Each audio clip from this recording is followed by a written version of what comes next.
My name is Fiona Monk and my mentor is Sue Bent.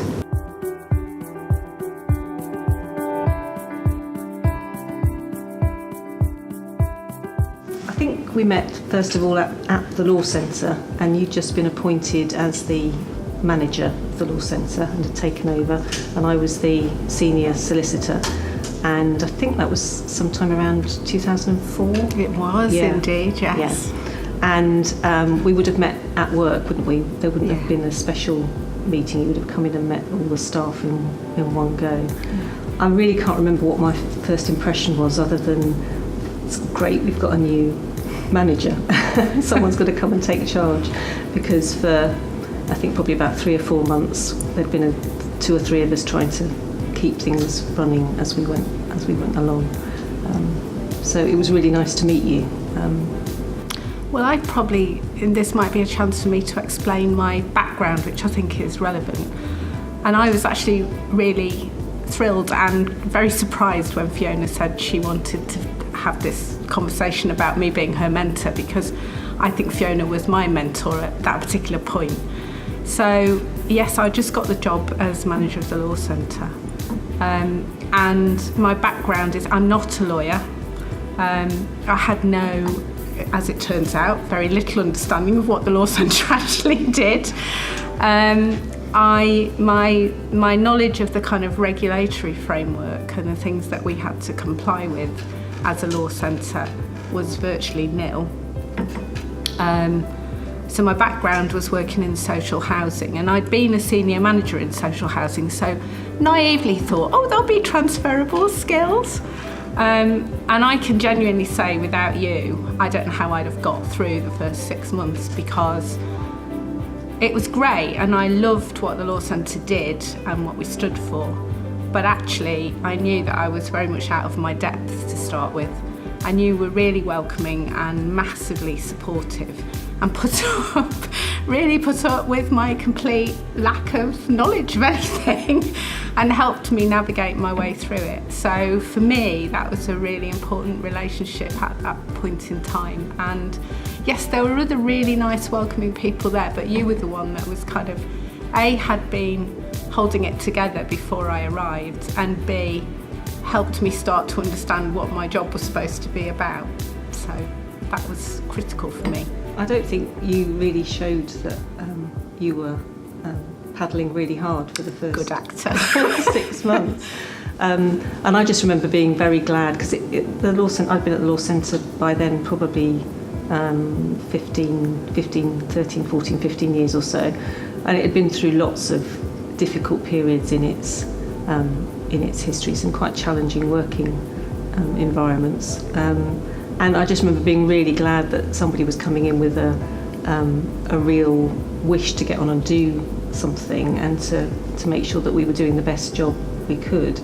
And I remember being hugely impressed by the way you just seemed to get on with everything and seemed to be able to keep all the various balls in the air.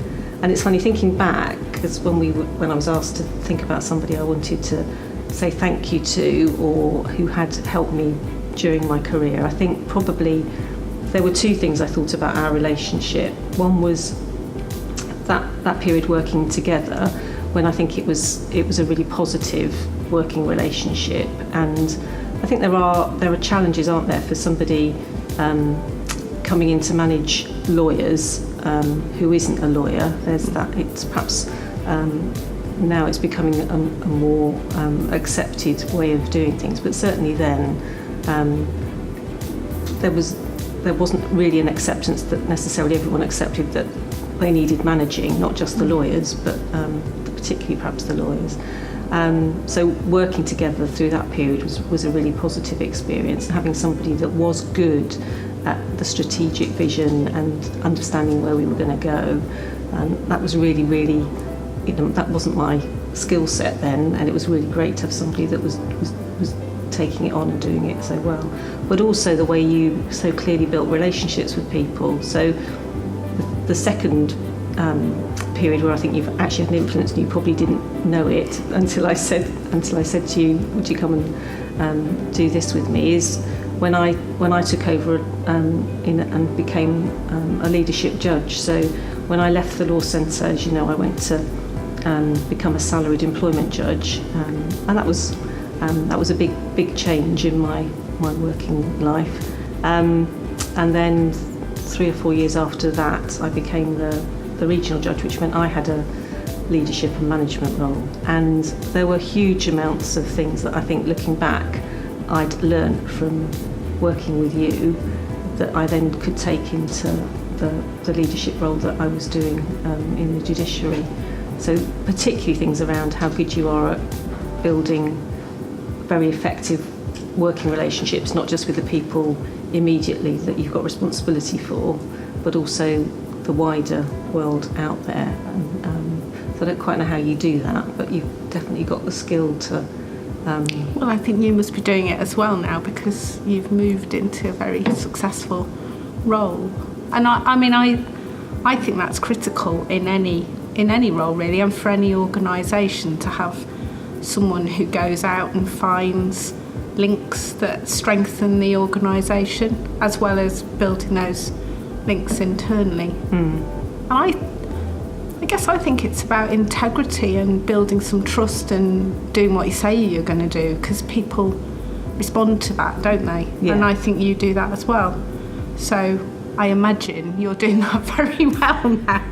And obviously you're in a different circle from the one I'm in now, so that's very different, isn't it? I think there are similarities, because leading in a judicial sphere is not dissimilar to somebody trying to lead lawyers, because there's no expectation of a particularly formal management structure, and certainly they're not expecting to be told what to do, and would resist that quite considerably. So it's about helping to shape what's going on without having direct control over people. And I was always impressed with your ability to get people to change and move in directions that perhaps they were a bit resistant to.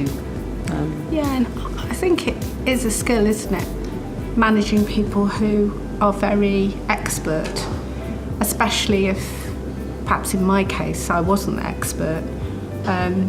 And my management experience up to that point had been to build on stuff I was already able to do myself. Yeah. And it's very different when you can't necessarily do it yourself, but you want to influence what other people do. That's hard, isn't it? So, yeah.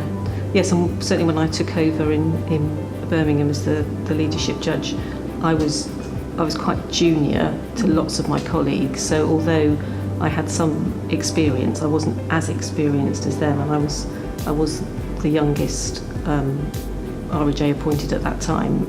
There've been younger people since, but it was quite unusual to be appointed as a young, fairly new judge into that role. And I remember you talking to me about the idea of there might be some performance management for judges, which obviously wasn't something most judges thought was necessary, and how hard that might be as a concept to navigate. Yes, and there are things around how you try and improve performance, but without having the formal structure of discipline and grievance and appraisals and those sorts of things around it. But there's lots of times when I think, Sue was a really good role model, and if somebody said to me, "What's your idea of a good leader and manager?" you'd be top of the list. And although it's not been a formal mentoring relationship, I think I've taken lots from the practical examples you gave when we were working together, and from what I know you've carried on doing as well, actually, because it's not the case that since I've left the law centre hasn't gone on to do some remarkably amazing things which are down to your leadership. Thank you. So it was really good to have an opportunity, I think, to say thank you for something that perhaps I'd never thought to say thank you for. And I didn't know I'd done it, so that's really nice. Thank you. Certainly when I started as a salaried judge, it was the environment I went to was fairly male dominated. By the time I became the regional employment judge, there was a reasonably even gender balance actually. But it is true that at the more senior levels of, I think, the judiciary and the legal profession generally, the higher you go, the more there tends to be male leaders, or that's seen as the way it's done. And I don't think that's necessarily what people think, but I think that's the perception. And my experience when I started in a leadership role was that it was more about comparing myself to my immediate predecessor, who was a man, was incredibly experienced, very well respected, had done the job really well, and thinking, well, I don't quite fit that model. So not necessarily a feeling that you're working in a male environment, but thinking that the way people have done it in the past has been a man doing it, and therefore that's the way it's done. So working out your own way of doing something. But I think that's something else you probably didn't know you did, but you've made clear is that the best way of doing anything is to be authentic about and to be true to yourself, so that you do it in your own way. There's no point trying to emulate somebody else. You can learn from what other people do, both good and bad, but there's no point saying I'm going to be like this when that's not actually who you are. No, it's got to be who you are, hasn't it? And what you can deliver, really. Because if you're role playing, I obviously was role playing at the beginning, but if you're not being yourself, I don't think you can carry it through, really, can you?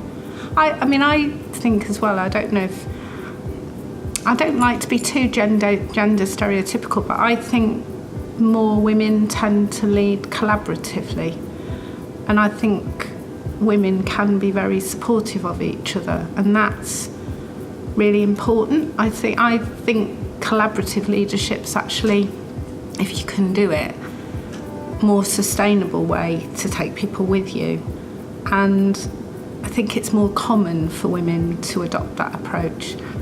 I think not least because even now lots of us still suffer from imposter syndrome of some kind, and so we're more kind of conscious that maybe we shouldn't be here, but not just that, but it isn't just us that's going to make this work. Everybody's got to make it work, and I think that's quite an important way of thinking about things. So I think in that I've seen more women adopt that approach and consider taking people with them than perhaps sometimes men have.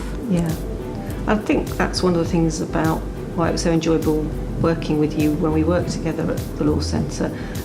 One, because you gave me the freedom really to do the work in the way I wanted to do it, and gave me the responsibility for that without in any way micromanaging it or trying to control it, but equally within the parameters of what was good for the Law Centre and what our overall aims and objectives were. So it's a really good example of giving people freedom and working with them rather than imposing a structure or a restriction on them that's not going to help them work in the way that's best. Yeah, and I think if you've got talented people, you shouldn't micromanage them. No. You should let them be themselves and use their talent for the good of the organisation, really. So yeah, I suppose I think the role of a leader is to kind of be clear about a vision and what the overall goal is, and give people space to make the best contribution they can to that. Yeah, I think you did that really effectively. But it's interesting what you say about imposter syndrome, because I had a conversation with a male colleague fairly recently where he said to me that he's always had imposter syndrome at every stage of his career, and I was really taken aback because he gives no indication of that, and I certainly wouldn't have thought in any way that he wasn't confident in his current role. He seems very confident in his abilities and his skin. So I was really quite taken aback that everybody obviously covers it up very well. I think in some ways it's got a name now, but I think it's kind of a strength not to think that you know it all and that you're there by right, but to be listening and to want to understand and learn from other people. And maybe if you get too hung up on it, it's not helpful. No.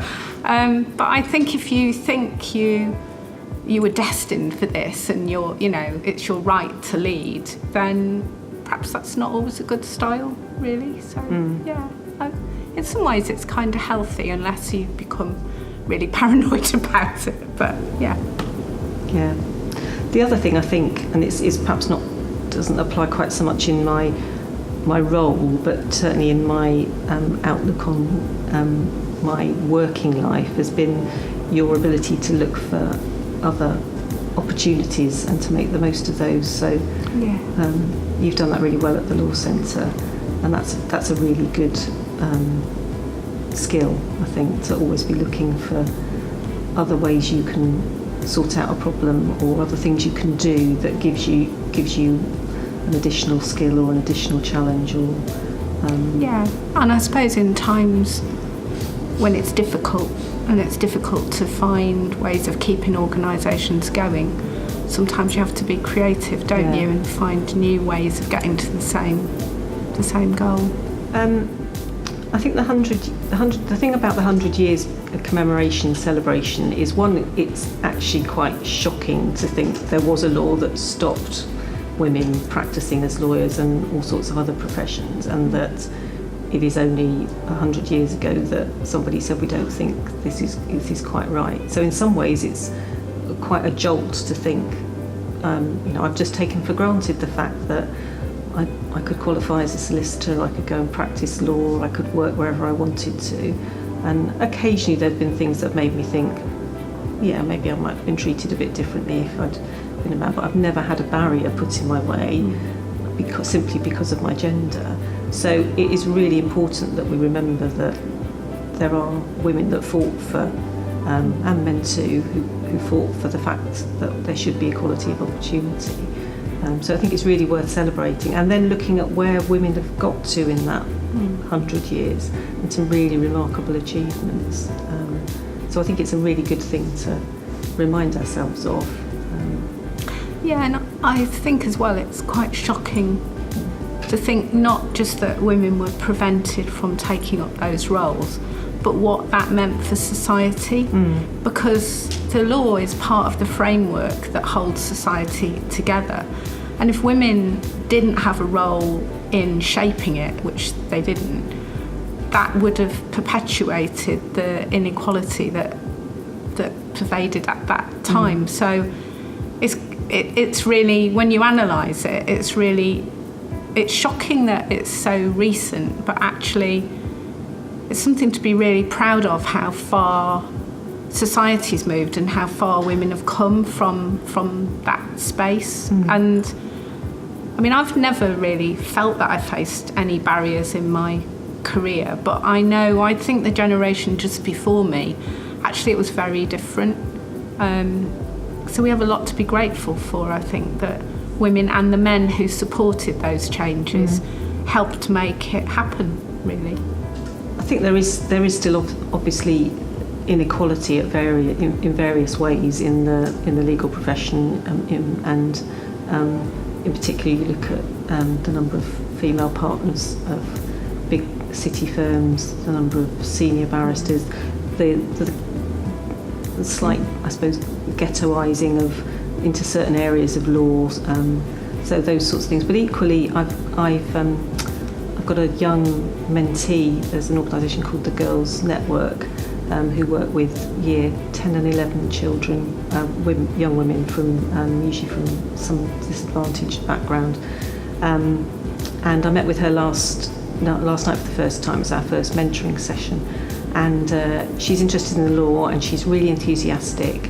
And the really exciting thing is that she's talking about not necessarily having to follow a traditional route. So she's not talking about doing a law degree and then having to find a training contract or a pupillage.